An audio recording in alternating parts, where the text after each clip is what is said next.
लगाए अस्तव्यस्त छ कांग्रेस अस्तव्यस्त नै छ। आजको दिनमा पनि हामीले पार्टीको अधिवेशन गर्यौं, यो हाम्रो एउटा बाध्यकारी व्यवस्था थियो। सम्भवतः हामीले चाहिँ निर्वाचन आयोगमा हाम्रो दलै खारेज हुने हो कि त्यो अवस्थासम्म कांग्रेस अवस्थाबाट आज यो ठाउँमा पुगेका छौँ सुदर्शनजी। त्यसैले के हो त भने विगतमा हामीले गरेका कमी कमजोरीहरूलाई पाठ सिकेर वर्तमान सभापति शेरबहादुर देउवाको नेतृत्वमा अब कांग्रेसमा नयाँ जीवन दिनु जरुरी छ। शेखर कोइरालासँग जो जोडिएका नेताहरू हुनुहुन्थ्यो उहाँहरू नै तपाईँको विभाजनतिर गएको देखियो। त्यसले गर्दा एउटा आम जुन मतदातामा एउटा खालको चाहिँ निराशा पनि देखिएको अवस्था छ। त्यसकारणले शेखर कोइराला पराजित हुनका पछाडि धेरै कारणहरूमध्ये एउटा यो कारण पनि हो। र अर्को कुरा यहाँलाई म निवेदन गरौँ, म त उम्मेदवारी दिने बेलासम्म पनि उम्मेदवार को बन्ने भन्ने कुरा राम्रोसँग तय भइसकेको थिएन। तर शेरबहादुर देउवा के हो त भने 13औं महाधिवेशनमा जितिसकेपछि 14औं महाधिवेशनमा समेत तयारी गरिरहनु भएको अवस्था थियो। यी धेरै कारणहरू छन्।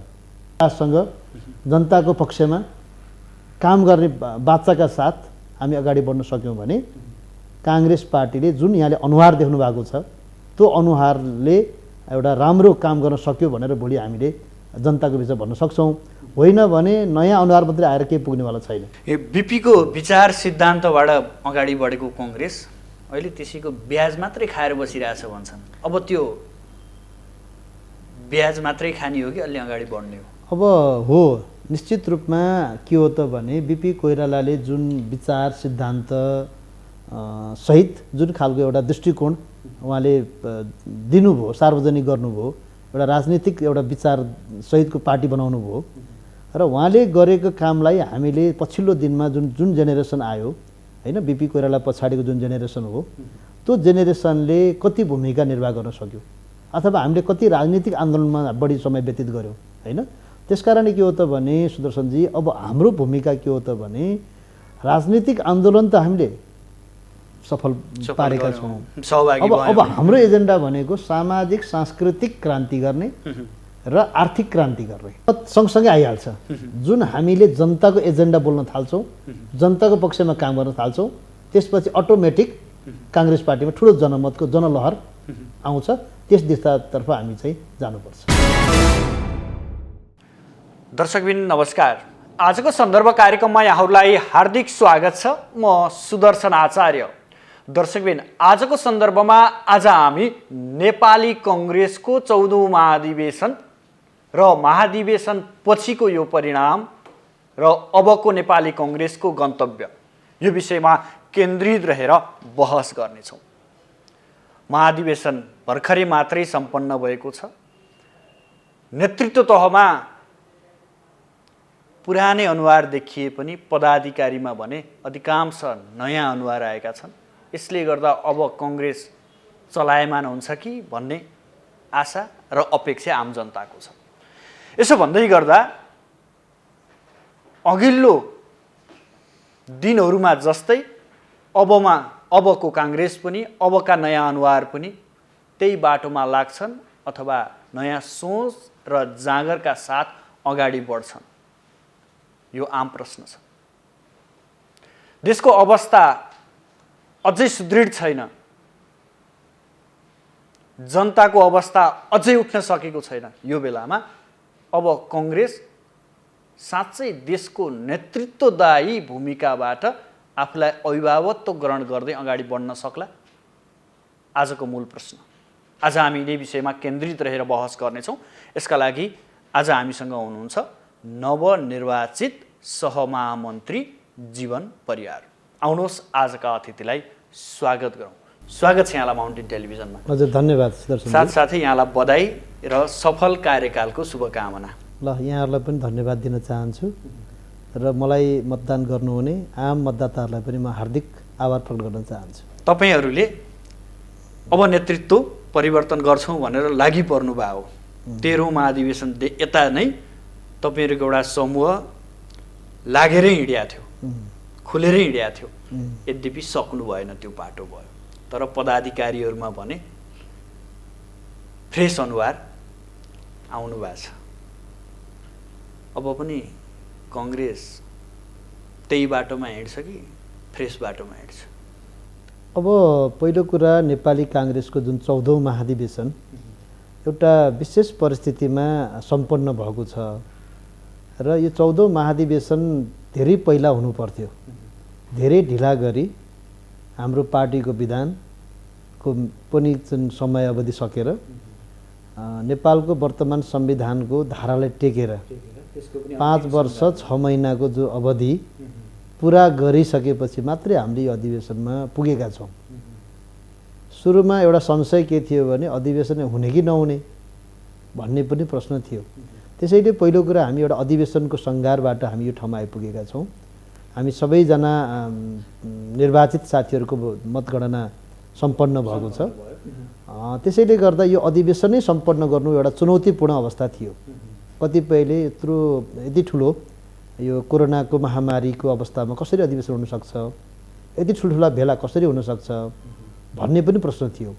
त्यसैले सुदर्शनजी हामीले जो अधिवेशन सम्पन्न गरेका छौँ, एउटा पदाधिकारी केन्द्रीय समितिको तपाईँले यहाँ अनुहार हेर्नुभयो भने धेरै ठुलो सङ्ख्यामा केन्द्रीय समितिमा नयाँ प्रवेशी साथीहरू आउनुभएको छ।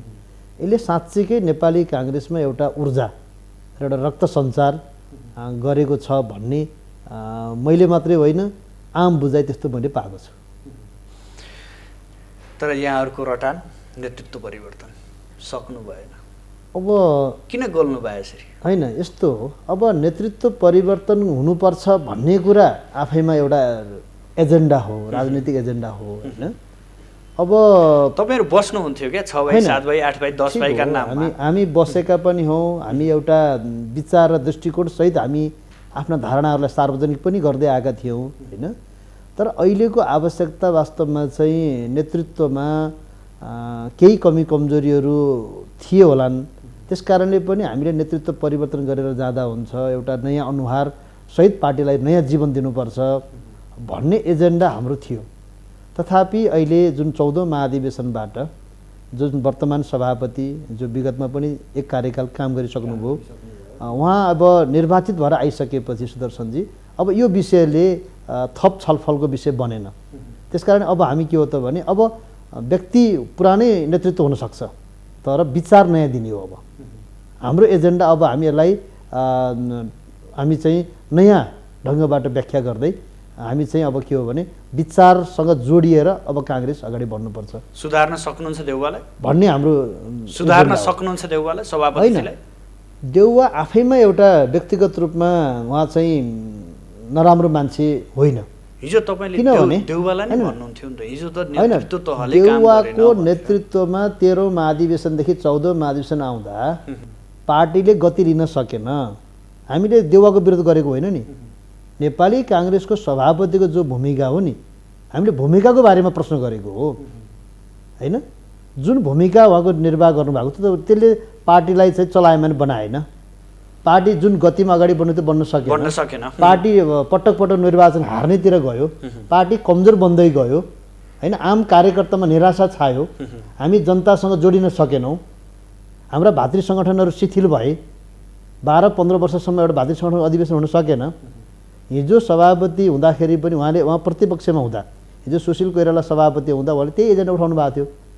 सुशील कोइरालाले भातृ सङ्गठनको अधिवेशन गरेनन्, पार्टीको अधिवेशन समयमा हुन सकेन, पार्टी चलायमान भएन भन्ने जुन एजेन्डा हिजो सभापति शेरबहादुर देउवाले उठाउनु भएको थियो, हामीले यिनै एजेन्डा हामीले पनि उठायौँ र आजको दिन चाहिँ उठाउँदैछौँ। अब 14औं महाधिवेशनपछि पनि हामीले भातृ सङ्गठनहरूलाई पनि चलायमान नगर्ने, नेभी सङ्घ, तरुण दल, महिला सङ्घ, दलित सङ्घ, आदिवासी जनजाति सङ्घ, किसान सङ्घ लगायतका जति पनि भातृ सङ्गठन छन् तिनको अधिवेशन गर्दै नगर्ने, यसरी नै अगाडि बढ्न दिने होइन। शुभेच्छुक सङ्गठनको अवस्था त्यस्तै छ। नेपाल प्रेस युनियनको अहिलेसम्म यति 7 वर्ष भइसक्यो अधिवेशन भएको छैन। यस्ता धेरै भातृ शुभेच्छुक सङ्गठन लगाए, अस्तव्यस्त नै छ। आजको दिनमा पनि हामीले पार्टीको अधिवेशन गऱ्यौँ। यो हाम्रो एउटा बाध्यकारी व्यवस्था थियो। सम्भवतः हामीले चाहिँ निर्वाचन आयोगमा हाम्रो दलै खारेज हुने हो कि त्यो अवस्थासम्म अवस्थाबाट आज यो ठाउँमा पुगेका छौँ सुदर्शनजी। त्यसैले के हो त भने विगतमा हामीले गरेका कमी कमजोरीहरूलाई पाठ सिकेर वर्तमान सभापति शेरबहादुर देउवाको नेतृत्वमा अब काङ्ग्रेसमा नयाँ जीवन दिनु जरुरी छ।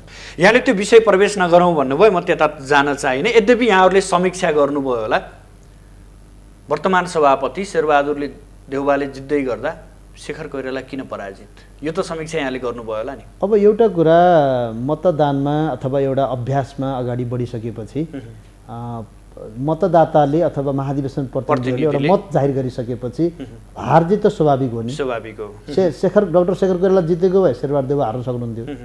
शेरबहादुर देउवा जितेको हुनाले शेखर कोइराला हार्नुभयो अथवा अरू पनि उम्मेदवार हुनुहुन्थ्यो होइन।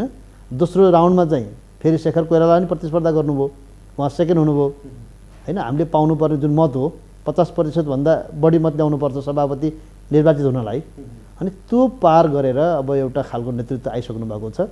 शेखर कोइराला उपविजेता हुनुभयो, शेरबहादुर यो समीक्षा गर्नुभयो कि भएन? मैले सोध्न चाहेको कुरा यहाँ समीक्षा गर्ने क्रममै छौँ हामी। के कति कारणले निर्वाचन पराजित भयो होइन भनेर समीक्षा गर्ने क्रममा छौँ। अब त्यही लाइनबाट गगन थापा यहाँहरू भारी मतका साथ विजय हुँदै गर्दा शेखरलाई जिताउन किन सक्नु भएन भन्ने प्रश्न यहाँहरूमाथि उब्जेको छ।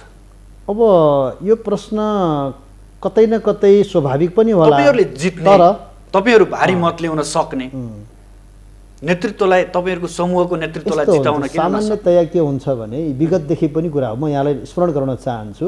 12औं महाधिवेशनमा सुशील कोइराला सभापतिमा निर्वाचित हुनुभयो होइन। तर महामन्त्री प्रकाशमान सिंह जित्नुभयो, तर कोषाध्यक्ष चित्रलेखा यादव हुनुहुन्थ्यो। पदाधिकारी 3 जनाको निर्वाचन हुन्थ्यो, चित्रलेखा अर्को समूहबाट जित्नुभयो होइन। 13औं महाधिवेशनमा शेरबहादुर देउवा सभापतिमा जित्नुभयो, महामन्त्री अर्को समूहबाट डाक्टर शशाङ्क कोइराला आउनुभयो, कोषाध्यक्ष सीतादेवी यादव आउनुभयो होइन। त्यसैले गर्दा सभापति र अन्य पदाधिकारी र सदस्यको हकमा एउटै समूहले जित्छ भन्ने भएन नि। यहाँले भन्नुहोस् म भन्न चाहन्छु शेरबहादुर देउवा सभापति जित्दै गर्दा सम्पूर्ण पदाधिकारी सदस्य जित्नुपर्ने नि। तर केही पदाधिकारीहरू हामी जित्यौँ, केही सदस्य जित्यौँ होइन। त्यसले गर्दा यो फर्स्ट मेन र अन्य पदको हकमा एउटा खालको चाहिँ मतदाताले एउटा आफ्नो चाहिँ मत जाहेर गर्दा आफ्नो एउटा विवेक पनि प्रयोग गर्दछ भन्ने चाहिँ एउटा यो विगतदेखि नै देख्दै आएको छ। विगतदेखि नै कांग्रेसमा देखिएको यो ट्रेन्ड छ। यसो भन्दै गर्दा तपाईले अगाडि सारेको शेखर कोइराला जिल्ला जिल्ला पुग्नु भएको थियो, संगठन विस्तारदेखि भेटघाटका कार्यक्रमलाई निकै तीव्रता दिनुभएको थियो। वर्तमान सभापति सायद संगठन विस्तारका क्रममा जिल्ला पुग्नु भएन होला। त्यही मान्छेले जित्नु पर्ने, जो कार्यकर्तासँग पुगेको छ त्यही मान्छेले हार्नु पर्ने, कस्तो विडम्बना नेपाली कांग्रेसमा होइन। यो यसका बारेमा धेरै कारणहरू छन् होइन। यहाँले चाहिँ देख्नुभयो भने पार्टी सभापति शेरबहादुर देउवासँगको जुन विचार समूह थियो त्यो समूहमा खासै टसमस भएन, एउटा विमलेन्द्र नेती बाहेक होइन।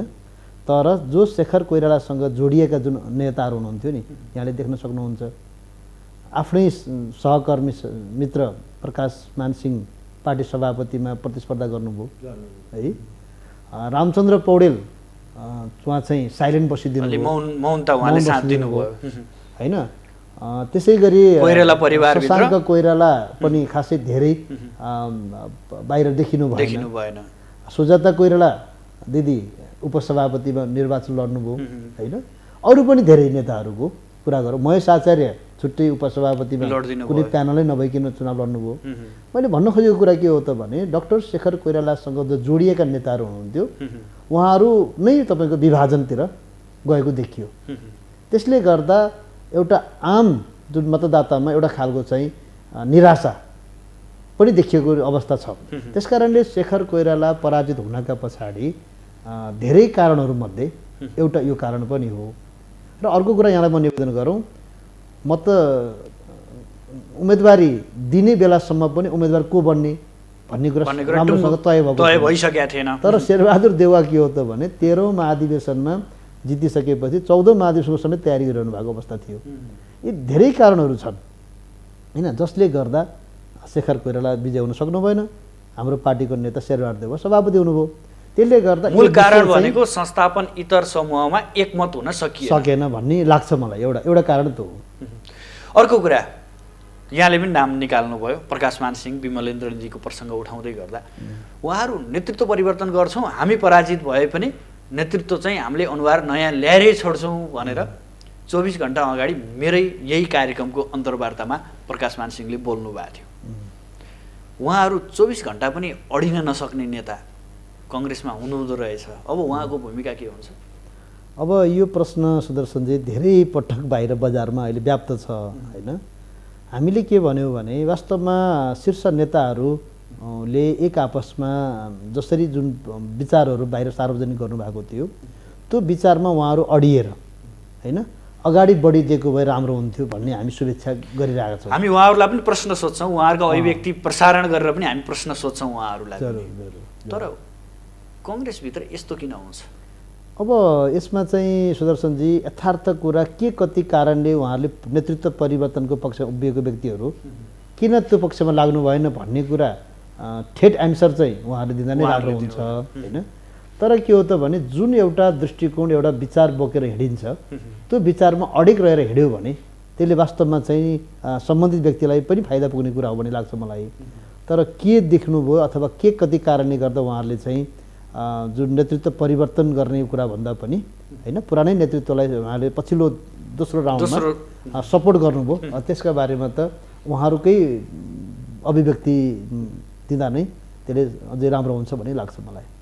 प्रसङ्ग के उठेको छ भने तिनै नेतालाई अब फेरि केन्द्रीय कमिटीमा मनोनयन गर्ने हुन्छ नि, त्यसमै ल्याएर राख्ने भन्ने कुरा चाहिँ सान्दर्भिक हुन्छ कङ्ग्रेस। अब सान्दर्भिक हुँदैन भनेर अब पनि पुरानो योगदानलाई सम्झेर अहिले खेलेको भूमिकालाई लिएर ती नेताहरूलाई फेरि पदमै पुर्याउनु मिल्छ होइन। एउटा कुरा के हो भने सुदर्शनजी नेपाली काङ्ग्रेस पार्टीको हिस्ट्रीमा प्रतिस्पर्धामा जो नेताहरू हुनुहुन्छ, जो सिनियर नेताहरू हुनुहुन्छ, जो पार्टीलाई अति आवश्यक व्यक्तिहरू हुनुहुन्छ ती व्यक्तिहरूलाई मनोनित गरेर लिएर आउने परिपाटी विगतदेखि नै छ। हिजो सुशील कोइरालाले पनि त्यो काम गर्नुभयो, हिजो गिरिजाप्रसाद कोइरालाले पनि गर्नुभयो, हिजो शेरबहादुर देउवा त हिजो गिरिजाप्रसाद कोइरालासँग पनि प्रतिस्पर्धा गर्नुभएको थियो होइन। त्यसैले गर्दा चिरञ्जीवी वाग्ले हिजो गिरिजाप्रसादसँग चुनाव लड्नु भएको थियो। तर गिरिजाप्रसाद कोइरालाले हिजो तिनै व्यक्तिहरूलाई मनोनित गरेर ल्याउनु भएको अवस्था हो। र अहिले पनि यहाँले देख्न सक्नुहुन्छ कतिपय नेताहरू सभापतिसँग प्रतिस्पर्धा गर्नुभयो सभापतिको भूमिकामा, कतिपय नेताहरू उपसभापतिमा प्रतिस्पर्धा गर्नुभयो पराजित हुनुभएको छ। जस्तै विजय कक्षेदार होइन, त्यसपछि तपाईँको चन्द्र भण्डारी, मेनेन्द्र रिजाल, प्रकाश शरण महत होइन जो एउटा सिनियर नेताहरू हुनुहुन्छ। रामचन्द्र पौडेल चुनावमै प्रतिस्पर्धामा भाग लिनु भएन, कृष्ण सिटोलाले चुनावमा भाग लिनु भएन, डाक्टर नारायण खड्काले चुनावमा भाग लिनु भएन होइन। यस्ता जो अग्रज व्यक्तित्वहरू हुनुहुन्छ जो पार्टीका लागि अति आवश्यक व्यक्तित्वहरू हुनसक्छ उहाँहरूलाई पनि पार्टी सभापतिले भोलि मनोनित गरेर ल्याउने भन्ने बारेमा सायद सभापतिले आफ्नो होमवर्क गृह कार्य गर्नुभएको हुनुपर्छ।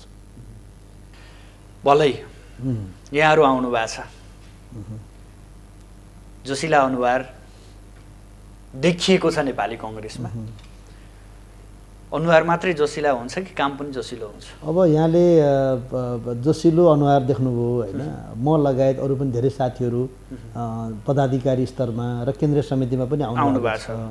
म के भन्छु भने हाम्रो अनुहार हेरेर मात्रै तपाईँको चाहिँ पार्टी सङ्गठन अगाडि बढ्दैन। आश त छ नि। अथवा त्यसैले मेरो भनाइ के हो भने मान्छेको उमेर समूहले मात्रै सबै कुरा पनि गर्दैन। तर कुरा के हो भने हामीले कसरी हाम्रो चाहिँ पार्टीलाई अगाडि बढाउने वैचारिक दृष्टिकोणहरू अगाडि बढाउँछौँ त्यसमा निर्भर गर्छ। हामीले पार्टी सङ्गठन निर्माण गर्ने कुरा, जनतासँग बढी घुलमिल हुने कुरा, त्यसपछि हाम्रो पार्टीले सरकारमा निर्वाह गर्ने भूमिकाको कुरा, हामीले चाहिँ जनताको एजेन्डा उठाउने कुरा, मुख्य कुरा त जनतासँग जोडिन्छ नि त। पिपुलसँग काङ्ग्रेसको सम्बन्ध अब कस्तो हुने होइन, पिपुलको एजेन्डा उठाउने कि नउठाउने काङ्ग्रेसले, जनताको आवाज बोल्ने कि नबोल्ने, लोकतन्त्रको पक्षमा बोल्ने कि नबोल्ने, राष्ट्रियताको सवालमा हाम्रो दृष्टिकोण के हुने, प्रेस स्वतन्त्रताको पक्षमा हाम्रो दृष्टिकोण के हुने होइन, अथवा संविधान तपाईँको चाहिँ संविधानमाथि जुन खालको एउटा बाह्य हस्तक्षेप लगायत विभिन्न हस्तक्षेप भइरहेछन् त्यो हस्तक्षेपलाई कसरी बचाउने लगायतका राष्ट्रिय मुद्दाहरू जो अहिले पनि आवश्यकता छ त्यो राष्ट्रिय मुद्दामा चाहिँ काङ्ग्रेसको भूमिका के हुने भन्ने जुन एजेन्डा हो त्यो एजेन्डासँग अब काङ्ग्रेस पार्टी जोडिनुपर्छ भन्ने हाम्रो यो भन्दै गर्दा कङ्ग्रेसलाई खुट्टा तान्ने कङ्ग्रेसी प्रवृत्ति यो अन्त्य गर्ने कि नगर्ने? अब यहाँले भनेको जस्तो जुन खुट्टा तान्ने प्रवृत्ति जो छ विगतमा थियो होला होइन, त्यसबाट पाठ सिकेर चुनावपछि नेताहरूले अधिकांश नेताहरूले बोल्नुहुन्थ्यो क्या काङ्ग्रेसले हामीलाई काङ्ग्रेसीले नै हराए भन्नुहुन्थ्यो। अनि ठिक हो, त्यो कुरा पनि स्वाभाविक रूपमा एउटा मल्टी पार्टी डेमोक्रेसीमा सामान्यतया यस्ता घटनाहरू हुन्छन्। अहिले पनि हाम्रो के हो त भने अहिले भर्खरै हामी 14औं महाधिवेशन वडादेखि केन्द्र तहसम्म निर्वाचनबाट आएका छौँ। अब केही दिनपछि वैशाखमा तपाईँको चाहिँ स्थानीय तहको निर्वाचनमा हामी जानुपर्नेछ। यी सबै मतमतान्तरहरू बिर्सिएर अब काङ्ग्रेस के हो त भने एक ढिक्का भएर एकताबद्ध भएर हामी चाहिँ निर्वाचनमा जानुपर्नेछ। अब काङ्ग्रेसमा गुट रहँदैन। त्यसैले के हो त भने म आदरणीय पार्टी सभापतिज्यूलाई पनि म यो महत्त्वपूर्ण कार्यक्रम मार्फत आग्रह पनि गर्न चाहन्छु। अब पार्टी सभापति के हो त भने सबैको सभापति बनिदिनु पर्यो होइन, सिङ्गो काङ्ग्रेसको सभापति बन्नु पर्यो, कुनै गुट उपगुटको कुरा होइन होइन। उहाँसँग प्रतिस्पर्धा गर्ने डाक्टर शेखर कोइरालाहरूले पनि पार्टी सभापतिलाई पार्टीको हितका निमित्त, पार्टी एकताबद्ध हुनका निमित्त त्यो खालको भूमिकाले सहयोग गर्नु पर्यो। अन्य नेताले त्यही ढङ्गले सहयोग पुर्याउनु पर्यो। त्यसरी चाहिँ के हो त भने पार्टीलाई एक ढिक्का बनाएर एकताबद्ध बनाएर हामी चाहिँ के हो भने जनतासँग जनताको पक्षमा काम गर्ने बाचाका साथ हामी अगाडि बढ्न सक्यौँ भने काङ्ग्रेस पार्टीले जुन यहाँले अनुहार देख्नु भएको छ त्यो अनुहारले एउटा राम्रो काम गर्न सक्यो भनेर भोलि हामीले जनताको बिचमा भन्न सक्छौँ। होइन भने नयाँ अनुहार मात्रै आएर केही पुग्नेवाला छैन। बिपीको विचार सिद्धान्तबाट अगाडि बढेको काङ्ग्रेस अहिले त्यसैको ब्याज मात्रै खाएर बसिरहेछ भन्छन्। अब त्यो ब्याज मात्रै खाने हो कि अलि अगाडि बढ्ने हो? अब हो, निश्चित रूपमा के हो त भने बिपी कोइरालाले जुन विचार सिद्धान्त सहित जुन खालको एउटा दृष्टिकोण उहाँले दिनुभयो, सार्वजनिक गर्नुभयो, एउटा राजनीतिक एउटा विचार सहितको पार्टी बनाउनु भयो र उहाँले गरेको कामलाई हामीले पछिल्लो दिनमा जुन जेनेरेसन आयो होइन, बिपी कोइराला पछाडिको जुन जेनेरेसन हो त्यो जेनेरेसनले कति भूमिका निर्वाह गर्न सक्यो अथवा हामीले कति राजनीतिक आन्दोलनमा बढी समय व्यतीत गऱ्यौँ होइन। त्यसकारणले के हो त भने सुदर्शनजी अब हाम्रो भूमिका के हो त भने राजनीतिक आन्दोलन त हामीले सफल पारेका छौँ। अब हाम्रो एजेन्डा भनेको सामाजिक सांस्कृतिक क्रान्ति गर्ने र आर्थिक क्रान्ति गर्ने, यो दुईटा एजेन्डातिर अब काङ्ग्रेस पार्टी अगाडि बढ्नुपर्छ। त्यसो गर्न सक्यौँ भने बिपी कोइरालाले जुन खालको एउटा सपना देख्नु भएको थियो, यो मुलुकको सपना, नेपाली जनताको सपना, त्यो सपना हामी पुरा गर्न सक्छौँ। होइन भने यहाँले भनेको जस्तै बिपी कोइरालाले जे गर्नुभयो त्यो त्यतिमै सीमित रहन्छ र यहाँले भने जस्तै ब्याज खाएर बस्ने अवस्था सिर्जना हुन्छ। त्यो अवस्थाबाट अब पार्टीलाई मुक्ति गर्नुपर्ने अवस्था छ। यही बेलामा यही समयमा यहाँहरूले ल्याएको व्यवस्थामाथि प्रश्न उठ्न थालेका छन्। अब मुलुक के होला फेरि भन्ने अवस्था सिर्जना भएको छ यी राजनीतिक दलका अथवा यी राजनीतिक अस्थिरताकै कारण। न्यायालयदेखि लिएर संसद अवरुद्ध अवस्था छ। त्यतापट्टि यहाँहरूले कतिको हेर्नु भएको छ? वास्तवमा यो अत्यन्तै गम्भीर कुरा भएको छ यति बेला सुदर्शनजी, किनभने न्यायालयमा यति लामो समयदेखि न्यायालय अहिले अस्तव्यस्त अवस्थामा छ। न्याय नपाएर आम जनताहरू होइन पीडित भएर अहिले पनि बसिरहेको अवस्था छ। न्याय निरूपण हुनुपर्ने जुन सर्वोच्च निकाय हो त्यो अस्तव्यस्त अवस्थामा छ यति लामो समयसम्म। त्यसकारण म के भन्छु भने हामीहरू जो राजनीतिक दलका जुन जिम्मेवार व्यक्तिहरू छौँ, हामीले यस्ता घटना परिघटनालाई छिटोभन्दा छिटो यसको समस्याको समाधानतिर जानुपर्ने हो, त्यो जान सकिरहेको छैन। यो अत्यन्तै दुःखद पक्ष हो। त्यसै गरी यहाँले भन्नुभएको छ संसदको पनि त्यही अवस्था छ। संसद पनि अवरुद्ध भइरहेको अवस्था छ। संसदबाट कतिपय चाहिँ ऐन कानुनहरू बन्नुपर्ने, जनताको पक्षमा चाहिँ त्यहाँ वकालत गर्नुपर्ने, जनताको पक्षमा तपाईँको चाहिँ नियम कानुनहरू बन्नुपर्ने, थलोमा पनि त्यो खालको चाहिँ अवरुद्धताको अवस्था आएको छ। त्यसैले गर्दा के हो त भने हामी जो अहिलेको वर्तमान सरकार छ, नेपाली काङ्ग्रेसको नेतृत्वमा गठबन्धन सहितको दलहरू सहितको सरकार छ, यो सरकारमा भएका दलहरूले चाहिँ यसको समस्याको समाधान छिटोभन्दा छिटो खोजेर यो मुलुकलाई चाहिँ अब के हो भने अग्रगमनतर्फ अथवा संविधान बचाउनेतर्फ अथवा समृद्धिको दिशातर्फ लैजाने गरी चाहिँ हामीले चाहिँ यो छलफललाई अब अगाडि बढाउनुपर्छ। किनभने अहिले यति बेला हुन त धेरै पार्टीको व्यवस्थामाथि नै प्रश्न चिन्ह उठे क्या होइन, प्रश्न चिन्ह उठ्न थालेको छ, उठिसकिहालेको त छैन तर प्रश्न गर्न थालिएको छ होइन। अहिलेको संविधानै तपाईँमा प्रश्न उठाउन थालिएको छ। त्यसकारणले गर्दा यो संविधान साँच्चैकै राम्रोसँग कार्यान्वयन पनि भएको अवस्था छैन भने अहिले संविधानमाथि प्रश्न उठाउने होइन र यो व्यवस्थामाथि नै प्रश्न उठाउने जुन काम हुन थालेको छ त्यसतर्फ हामी चाहिँ राजनीतिक दलहरूले चाहिँ यो संविधान पनि बचाउने र यो व्यवस्था पनि बचाउने दिशातर्फ हामीले चाहिँ विशेष ध्यान दिन जरुरी छ। बरु के हो त भने यो संविधानमा केही कुराहरू संशोधन गरेर यो समस्याको समाधान, चाहे त मधेसको समस्या होस्, चाहे तपाईँको चाहिँ जनजाति दलित महिलाहरूको समस्या होस्, यो हरेक समस्याको समाधान बरु संविधान संशोधन गरेर भए पनि समाधान गरेर चाहिँ यो संविधानलाई बचाउनुपर्छ, यो व्यवस्थालाई बचाउनुपर्छ। त्यस दिशातर्फ हामी सबै राजनीतिक दलहरू एक ढिक्का भएर लाग्नुपर्छ। अहिले यहाँ काङ्ग्रेसको पदाधिकारीभित्र आएका अधिकांश अनुहारहरू 46-47 सालको परिवर्तन पछिका अनुहार हो। त्यो परिवर्तनमा सहभागी भएर 62-63को पनि परिवर्तनमा सहभागी भएर यहाँ आइसकेको एउटा अनुहार देखिन्छ। त्यो 46-47को परिवर्तन र त्यो 62-63 बिचको समय देशको विकास र 62-63को समय र त्यसपछिको विकास क्रमलाई हेर्ने हो भने, तुलनात्मक रूपमा दाँच्ने हो भने त्यो समय बलियो कि अहिलेको समय बलियो? अब हामीले विगतमा कसरी देशको शासन व्यवस्था अगाडि बढ्यो, हामीले जब 46 सालको परिवर्तनपछि 47 सालमा हामीले संविधान बनायौँ, 48 मा आम निर्वाचन भयो, गिरिजाप्रसाद कोइरालाको नेतृत्वमा 3 वर्षसम्म सरकार अगाडि बढ्यो होइन।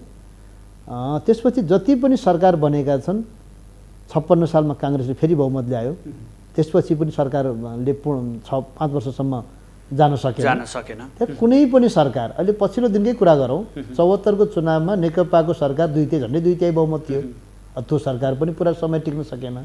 त्यसैले गर्दा के हो त भने स्थायित्व नहुँदाका अवस्थामा जुन विकास निर्माणको सँग यहाँले जोड्नु भएको छ, त्यति बेला पनि धेरै किसिमका अवरोधहरू सिर्जना भए।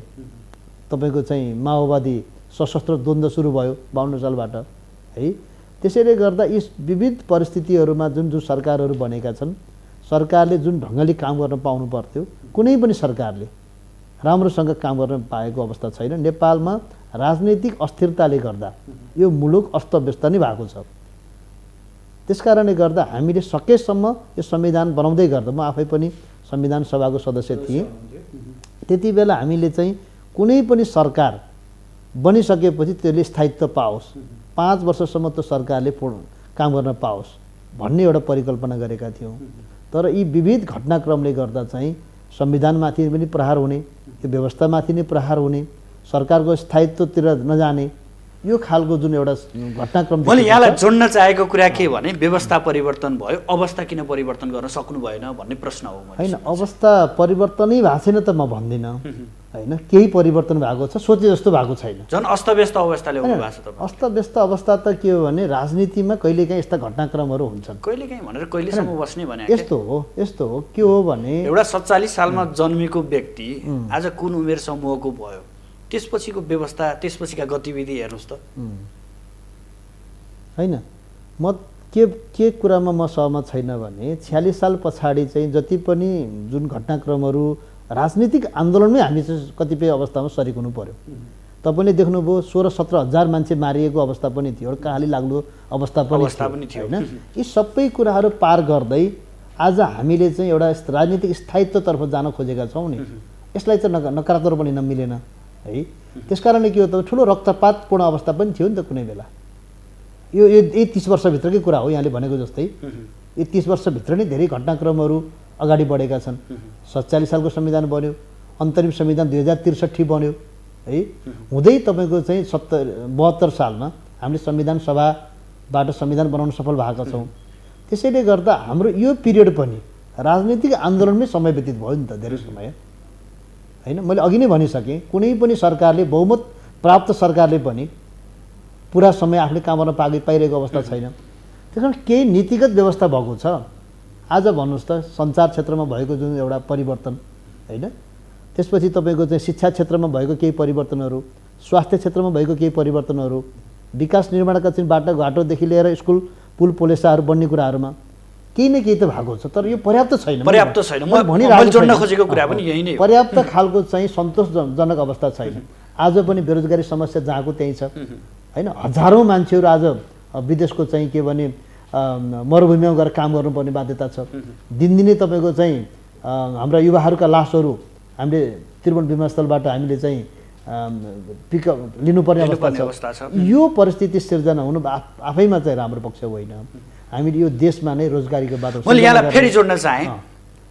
राणा फाल्न नेतृत्व गर्ने कङ्ग्रेस, पञ्चायत ढाल्न नेतृत्व गर्ने कङ्ग्रेस, राजा फाल्न नेतृत्व र गणतन्त्र ल्याउन नेतृत्वदायी भूमिका खेल्ने कङ्ग्रेस देशको स्थायित्व, विकास र जनजीविकाको सवालमा किन प्रश्न उठाउन सक्दैन, किन अगाडि बढ्न सक्दैन भनेको हो। यहाँले असाध्यै महत्त्वपूर्ण प्रश्न गर्नुभएको छ।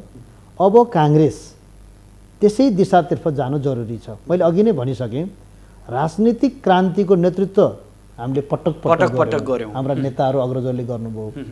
पछिल्लो दिनमा सुशील कोइरालासम्म आउँदा संविधान जारी गर्नेसम्मको पनि भूमिका हामीले खेल्यौँ।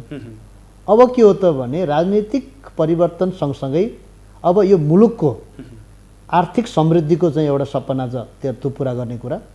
त्यति मात्रै होइन, सामाजिक सांस्कृतिक क्रान्तिको नेतृत्व अहिले पनि तपाईँको चाहिँ नेपाली समाजमा विविध खालका चाहिँ कुरीति र कुसंस्कारहरू यथावत छन्। त्यसको अन्त्यको नेतृत्व पनि अब काङ्ग्रेसले गर्नु जरुरी छ। त्यसैले के हो त भने मुलुकको समृद्धि भनेको चाहिँ परिवर्तनको सम्वाहक कङ्ग्रेस हुने हो।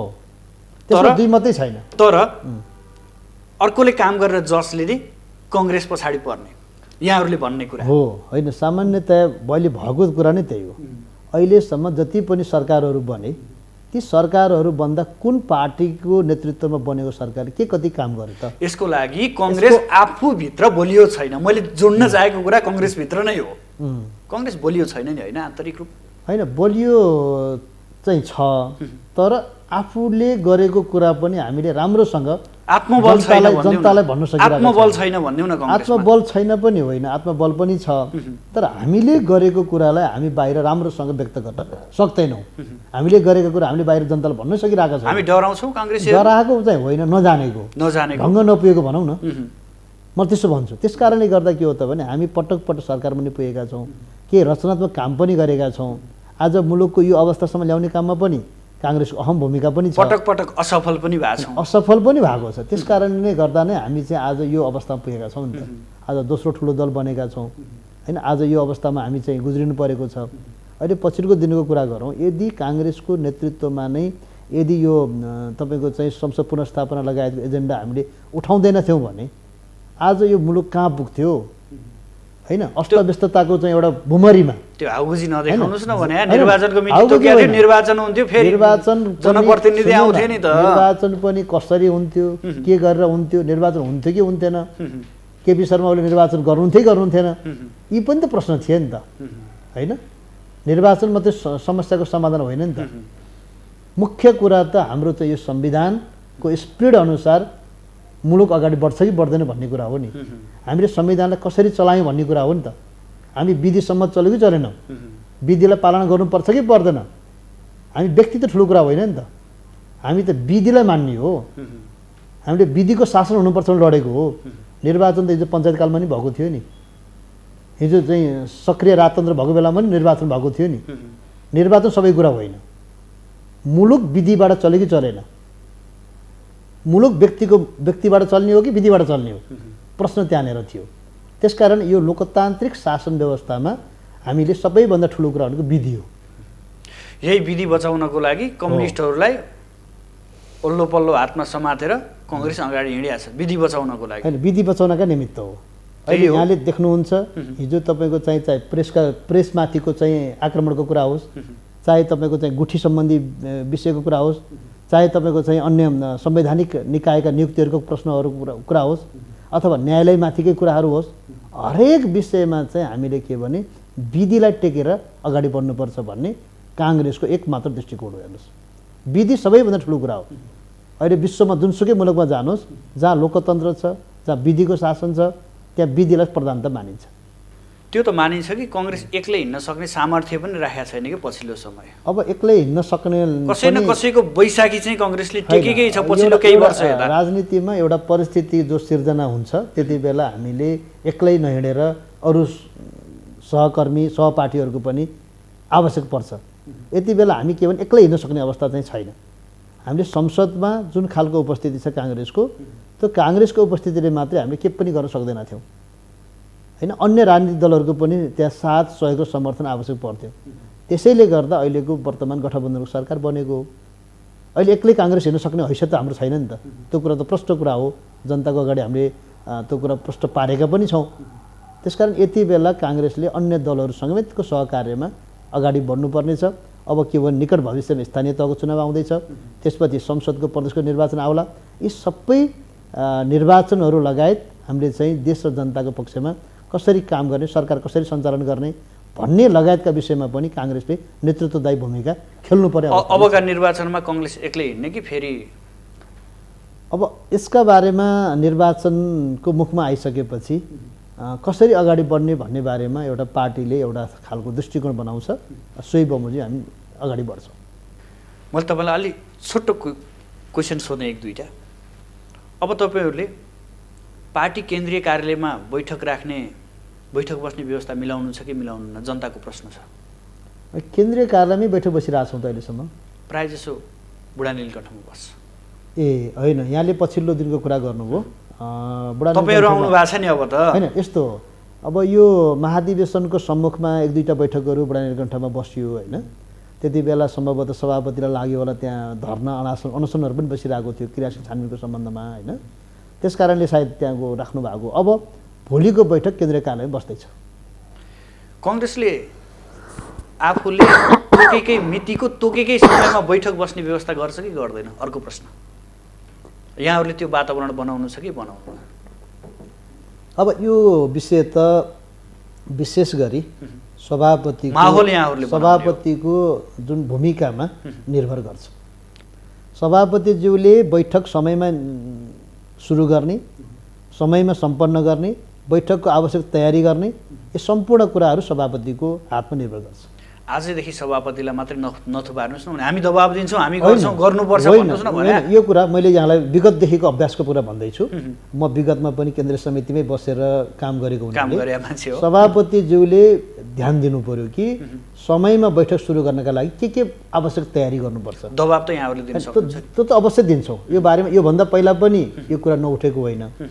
सभापतिज्यूलाई बारम्बार हामीले भनेका छौँ, तपाईँले बैठक बस्नुभन्दा पहिला पूर्व तयारी गरेर बैठक समयमा सुरु गर्नुहोस्, समयमा सम्पन्न गर्नुहोस् भनेर योभन्दा पहिला पनि भनेका छौँ। अब भातृ सङ्गठन अस्तव्यस्त छन् हो, यिनीहरूको चुनाव यहाँहरूले गराउनुहुन्छ यथाशक्य छिटो? मैले यसका बारेमा योभन्दा पहिला पनि भने। त्यसकारणले मैले भने पार्टी सङ्गठनको एउटा महत्त्वपूर्ण पार्ट भनेको भातृ र शुभेच्छुक सङ्गठनहरू पनि हो। उनीहरूको समयमा आवधिक निर्वाचन नगर्दाखेरि ती सङ्गठनहरू प्यारालाइसिस जस्तो भएको अवस्था छ। त्यसले गर्दा अब 14 महाधिवेशन सँगसँगै हामीले ती सबै सङ्गठनहरूको अधिवेशन गरेर हामीले चाहिँ अगाडि बढाउनुपर्छ। अब कङ्ग्रेस गाउँ गाउँमा जान्छ? जानै पर्छ। अहिले पनि काङ्ग्रेस गाउँमै छ। अहिले पनि हामीले चाहिँ ती कार्यक्रमहरू गाउँ गाउँसम्म पुर्याउने गरी काङ्ग्रेसले त्यो अभियान सुरु गर्नुपर्छ। अब फरक प्रसङ्ग, कङ्ग्रेसलाई निकै हतारो भयो अरे एमसिसी पास गर्न। अब यो काङ्ग्रेसलाई मात्रै होइन, एउटा सरकारको एउटा आफ्नो चाहिँ जिम्मेवारी जो हो। विगतको चाहिँ केपी शर्मा ओलीको सरकारले पनि एमसिसीका बारेमा आफ्नो एजेन्डाहरू अगाडि बढाएको थियो। त्यो सरकारको भूमिकाको कुरा हो। हेर्नुहोस्, काङ्ग्रेसको मात्रै हतारोको कुरा होइन है। त्यसकारणले गर्दा काङ्ग्रेसको नेतृत्वको सरकार भएको हुनाले प्रधानमन्त्रीले यसका बारेमा सर्वदलीय अग्रसरता लिने कुरा स्वाभाविक हो। तर काङ्ग्रेसलाई हतारो छैन। यो आम सहमति नबनेसम्म र मुलुकको पक्षमा नभएसम्म एमसिसी चाहिँ मुलुकको पक्षको हितमा छ कि छैन भने त्यसलाई पास गर्न जरुरी छैन। यही अवस्थामा पास हुन्छ कि परिवर्तन गर्नुपर्ने आवश्यकता छैन भनेर बोल्दिनुहुन्छ यहाँको सभापति प्रधानमन्त्री? होइन, प्रधानमन्त्रीज्यूले यसका बारेमा राजनीतिक दलहरूसँग छलफल गरेर एउटा परामर्श गरेर यसलाई कसरी चाहिँ पारित गर्ने भन्ने बारेमा जुन गृह कार्य गरिरहनु भएको छ, मलाई लाग्छ उहाँले जुन त्यो गृह कार्य सकेपछि उहाँले यो विषयलाई अगाडि बढाउनुहुन्छ। साँच्चै एमसिसी हाउजी बनाइया हो कि वास्तविकता त्यस्तै हो? अब यसका बारेमा चाहिँ के हो भने अझै विज्ञ व्यक्तिहरूले अझै यसको बारेमा विभिन्न धारणाहरू सार्वजनिक गर्नुभएको छ। यसमा हामीले चाहिँ राखेका विचारहरूले त्यसले कति प्रधानता पाउला, यसका बारेमा चाहिँ पार्टीका शीर्ष तहमा नै छलफल भएको हुनाले चाहिँ उहाँले चाहिँ यसलाई एउटा सोलुसनमा पुर्याउनुहुन्छ भन्ने कुरामा म चाहिँ विश्वस्त छु। जनस्तरबाट अलि व्यापक आलोचना हुन्छ एमसिसीको प्रसङ्ग उठ्दा बित्तिकै। अब कङ्ग्रेसले पास गर्यो अथवा कङ्ग्रेसको अग्रसरतामा पास भयो भने भोलि बिहान पार्टी नै कमजोर हुने हो कि भन्नेतर्फ यहाँले कति ध्यान दिनुभएको छ? यस्तो छ, मैले यसका बारेमा धेरै प्रश्न आउने गर्छ। मैले भन्ने गरेको छु, स्वाभाविक रूपमा पार्टी सभापति प्रधानमन्त्री काङ्ग्रेसको भएको हुनाले उहाँले चाहिँ सबै दलसँग सल्लाह गरेर परामर्श गरेर के कुरा कसरी यो चाहिँ एमसिसीको चाहिँ यो जुन समस्या हो, विवाद हो, यसलाई कसरी सल्टाउने भनेर सबै दलसँग बसेर छलफल गरेर सहमतिबाट नै टुङ्ग्याउँदाखेरि उपयुक्त हुन्छ। यसमा चाहिँ के भने काङ्ग्रेसले पास नगरी नहुने भन्ने एउटा दल विशेषको विषय कुरा होइन। यो त राष्ट्रिय मुद्दा कुरा हो। यो राष्ट्रिय मुद्दामा राष्ट्रिय रूपमै सहमति चाहिँ कायम गरेर अगाडि बढ्दा उपयुक्त हुन्छ। गठबन्धनभित्रैबाट एकमत छैन एमसिसीमा? छैन, आजको दिनसम्म छैन। भोलिका दिनमा कसरी चाहिँ अब गठबन्धनका बिचमा एउटा समझदारी बन्छ, यस्तो समयमा किन कङ्ग्रेस जोखिम मोल्न अगाडि बढिरहेछ भने? होइन, कङ्ग्रेस जोखिम मोल्नै खोजिरहेको छैन। कङ्ग्रेसको नेतृत्वमा सरकार छ, काङ्ग्रेसकै चुप लाएर बस्ने त यो मुलुकको ठिक छैन यो प्रोजेक्ट भने फिर्ता पठाइदिनुहोस् न। फिर्ता पठाउन काङ्ग्रेसको के आपत्ति छ र? यदि काङ्ग्रेसले मात्रै चाहेर पास हुने होइन नि त। संसदबाट पास हुनुपर्ने जुन यो बिल हो, यो चाहिँ परियोजना हो, संसदमा काङ्ग्रेसको बहुमतै छैन नि, त्यसै त पास हुँदैन नि। त्यस कारणले गर्दा यसमा काङ्ग्रेसको मात्रै विषय छैन। विगतमा जति पनि यो देशमा प्रधानमन्त्री हुनुभयो, सबै प्रधानमन्त्रीहरूले कुनै न कुनै रूपमा यो परियोजनाका बारेमा उहाँले अगाडि बढाउनु भएको छ फाइल। यो एमसिसी भन्ने कुरा सत्तामा जाँदा प्रिय हुने, सत्ता बाहिर गइसकेपछि आलोचना गर्नुपर्ने विषय किन? होइन, अब यसका बारेमा देखियो हिजोको दिनमा कङ्ग्रेस बाहिर हुँदा पनि हामीले उठाएका थियौँ, हामीले यो कुरा उठाएका थियौँ होइन। यो चाहिँ स्वाभाविक रूपमा चाहिँ यी विषयहरू उठ्छन् नै है। त्यस कारणले गर्दा यति धेरै बहसको विषय बनिसकेपछि मैले बारम्बार यही कुरा दोहोऱ्याइरहेको छु। बहसको विषय बनिसकेपछि यसमा चाहिँ सोलुसन, यसको समाधानको उपाय नखोजिकन हामीले पारित गरेर अगाडि बढ्ने कुरा यो काङ्ग्रेसले पनि गर्दैन र कुनै दलले पनि त्यसरी जाँदाखेरि राम्रो हुँदैन भन्ने लाग्छ मलाई। अब म अन्तमा अबको कङ्ग्रेस जवाफ दिनुहोस्, कस्तो कङ्ग्रेस? अबको काङ्ग्रेस भनेको चाहिँ अहिलेको 21औं शताब्दीमा नेपाली काङ्ग्रेस पार्टीप्रति एउटा आम जनताको एउटा ठुलो आकर्षण छ। हेर्नुहोस् होइन, अहिलेको जुन 14औं महाधिवेशनपछि त झनै ठुलो, म त काङ्ग्रेस पार्टीभित्र मात्रै होइन, कम्युनिस्ट पार्टीका साथीहरूले पनि अब काङ्ग्रेस पार्टीको पो सदस्य हुनुपर्ने रहेछ भन्न थालिसकेको अवस्था छ। त्यसैले गर्दा अबको काङ्ग्रेस भनेको के हो भने जनतासँग कसरी जनताको सवाललाई उठाउने, जनतासँग नजिक हुने होइन, देशको समृद्धिका निमित्त काङ्ग्रेसले कसरी आफ्ना पाइलाहरू अगाडि बढाउने र मुलुक र जनतालाई केन्द्रबिन्दुमा राखेर अबको काङ्ग्रेस अगाडि बढ्नुपर्छ। पार्टी सङ्गठन सोही ढङ्गबाट निर्माण गर्नुपर्छ, भातृ र शुभेच्छुक सङ्गठनलाई चुस्त दुरुस्त बनाउनुपर्छ र मुलुकको समृद्धि र जनताको चाहिँ आवाज र लोकतन्त्रको चाहिँ मूल्य मान्यतालाई टेकेर अबको काङ्ग्रेस अगाडि बढ्नुपर्छ। यी एजेन्डाहरू लिएर सकेन भने काङ्ग्रेस फेरि पछाडि धकेलिन सक्छ। त्यसबारेमा हामी अत्यन्तै चिन्तित भएर अगाडि बढ्नुपर्छ। सबैभन्दा ठुलो जनमत जम्मा गर्ने पनि कङ्ग्रेस बन्नुपर्छ। जनमत सँगसँगै आइहाल्छ। जुन हामीले जनताको एजेन्डा बोल्न थाल्छौँ, जनताको पक्षमा काम गर्न थाल्छौँ, त्यसपछि अटोमेटिक काङ्ग्रेस पार्टीमा ठुलो जनमतको जनलहर आउँछ। त्यस दिशातर्फ हामी चाहिँ जानुपर्छ। हस्, यहाँ आइदिनु भयो, आफ्नो विचार राखिदिनु भयो, यहाँलाई विशेष आभार। मलाई पनि यो अवसर दिनुभएकोमा माउन्टेन टेलिभिजन र यहाँलाई विशेष धन्यवाद दिन चाहन्छु। दर्शकबिन, आज हामी विशेष गरेर नेपाली कङ्ग्रेसको 14औं महाधिवेशन सम्पन्न भइसकेपछि पुनः महाधिवेशनको समग्र त्यो माहौललाई फर्केर हेर्ने प्रयास गऱ्यौँ। साथसाथै अबको कङ्ग्रेस र नेतृत्वमा आएका कङ्ग्रेसका अनुहारलाई पनि केलाउने प्रयास गऱ्यौँ। देशको अवस्था र वर्तमान राजनीति बारेमा पनि विश्लेषण गऱ्यौँ। यसका लागि आज हाम्रो स्टुडियोमा आउनुहुन्थ्यो नेपाली कङ्ग्रेसका नवनिर्वाचित सहमहामन्त्री जीवन परियार। भोलि नयाँ विषयवस्तु र नयाँ अतिथिका साथ उपस्थित हुनेछ। आजलाई भने बिदा दिनुहोस्।